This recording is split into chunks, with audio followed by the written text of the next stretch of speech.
Auzubillahi minasyaitonirrajim. Bismillahirrahmanirrahim. Assalamualaikum warahmatullahi wabarakatuh. Jumpa lagi dengan saya Gusti Patih. Sampurasun Mugia Rahayu Sagung Dumadi. Pada kesempatan malam ini edisi malam Jumat jam 2 lewat 15 menit. Di bulan April di tahun 1990. Astagfirullahaladzim.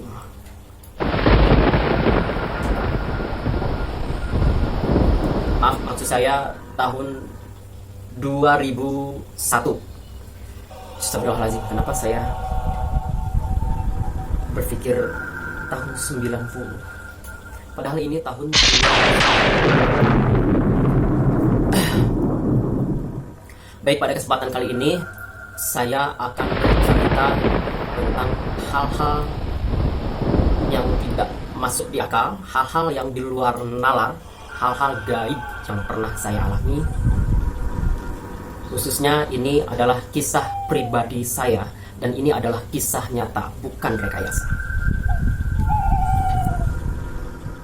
Akhir-akhir ini saya mengalami hal-hal yang memang, apakah ini suatu kejadian yang memang kejadiannya secara kebetulan, ataukah memang ada unsur lain di balik semua ini. Entah mengapa, saya juga tidak paham, dan saya juga tidak mengartikan bahwa ini adalah ada unsur gaib dari dalam tubuh saya yang merasa tidak terima, merasa mengamuk, atau bagaimana. Jadi begini, saya ini kalau dihina sama orang, saya ini kalau dicaci maki sama orang, saya hanya mengusap dada dan saya hanya terdiam. Saya tidak membalas dengan serangan, ataupun saya tidak pernah membalas dengan caci makian yang bisa membuat orang menjadi sakit hati. Saya lebih baik terdiam, lebih baik membiarkan orang itu mencaci maki saya, menghina saya, karena merasa saya tidak perlu membalas caci makian mereka, tidak perlu membalas hinaan mereka dengan kata-kata kotor saya. Karena saya memang menjaga akhlak saya untuk tidak mengotori mulut saya dengan kata-kata yang tidak berguna menurut saya, yang justru akan menjerumuskan saya ke lembah dosa. Baik, akhir-akhir ini saya memperhatikan, saya merasakan suatu kejadian yang memang entah mengapa setiap orang yang pernah menghina saya, mencaci maki saya, bahkan mengusir saya, kenapa mereka selalu celaka. Selang waktu beberapa hari kemudian, setelah menghina saya, mencaci maki saya, dan menyakiti seseorang ataupun sesuatu yang ada di dalam tubuh dan batin saya, orang itu pasti mengalami suatu kejadian yang membuat dirinya celaka. Setidaknya orang itu selang beberapa waktu pasti akan jatuh sakit. Dan kejadian ini tidak terjadi hanya satu kali, bahkan berulang-ulang kali. Yang lebih tragisnya lagi adalah orang yang pernah menghina saya dan pernah menyakiti secara langsung baik saya ataupun seseorang yang ada di dalam tubuh saya dan batin saya. Selang beberapa tahun kemudian, setelah menyakiti saya, mereka inna lillahi wa inna ilaihi rojiun, mereka dipanggil yang kuasa. Apakah ini suatu kejadian yang ada hubungannya dengan saya, dengan hal-hal gaib yang pernah saya alami, atau apakah ini hanya sekedar kebetulan saja? Tapi kalau dipikir-pikir, seandainya ini adalah suatu kebetulan, dan ini tidak akan berulang kali, bahkan lebih dari 2 kali. 2 orang yang pernah menyakiti saya, bahkan mengusir saya di tengah malam, dia sudah tiada. 2 kali berturut-turut. Bahkan waktu itu saya pernah mengontrak di sebuah rumah kontrakan. Saat itu keadaan saya memang sedang sulit, sedang susah, dan saya menunggak uang kontrakan hanya 20.000. Lalu kemudian saya pindah ke kontrakan yang tidak jauh dari kontrakan itu. Lalu apa yang terjadi? Sang pemilik kontrakan datang ke rumah kontrakan saya yang baru dan mencaci maki istri dan jabang bayi saya yang masih merah. Jabang bayi saya yang masih merah disumpah-sumpahi. Sedangkan jabang bayi yang masih merah itu ibarat masih suci, sama seperti Al-Quran yang suci dan tidak ternoda. Akhirnya saya mencoba untuk berkomunikasi dengan orang tersebut, dan saya jelaskan duduk permasalahannya.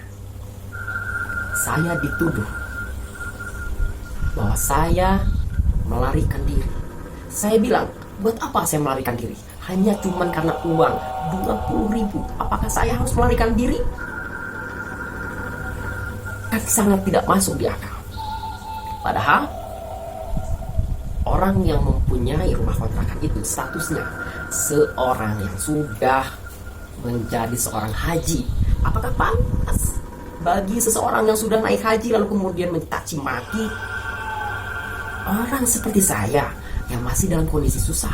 Bahkan bukan saya yang dicaci maki, jabang bayi saya yang masih merah, yang masih berumur bulanan, disumpah-sumpahi sama dia.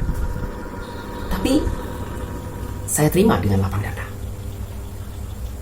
Tapi ingat, suatu masa, suatu hari akan ada balasannya. Dan terbukti saat ini orangnya sudah jatuh miskin. Anda percaya ataupun tidak, saya kembalikan lagi kepada Anda. Saya hanya sekedar bercerita dengan apa yang saya alami. Baik, waktu itu di sebuah rumah kontrakan, saya mengontrak sebuah rumah yang memang menurut mereka konon kontrakan itu memang angker dan banyak beberapa kamar kontrakan yang memang kosong, terbengkalai. Pada saat itu saya mempunyai bayi yang masih merah. Setiap malam saya tidak bisa tidur karena saya harus menjaga anak dan istri saya. Setiap malam setelah melewati pukul 12 malam, saya selalu merasa resah dan merasa terganggu dengan makhluk-makhluk gaib yang mengusik saya, dan mereka menghuni kamar-kamar kosong tersebut. Mereka dari golongan kuntil anak,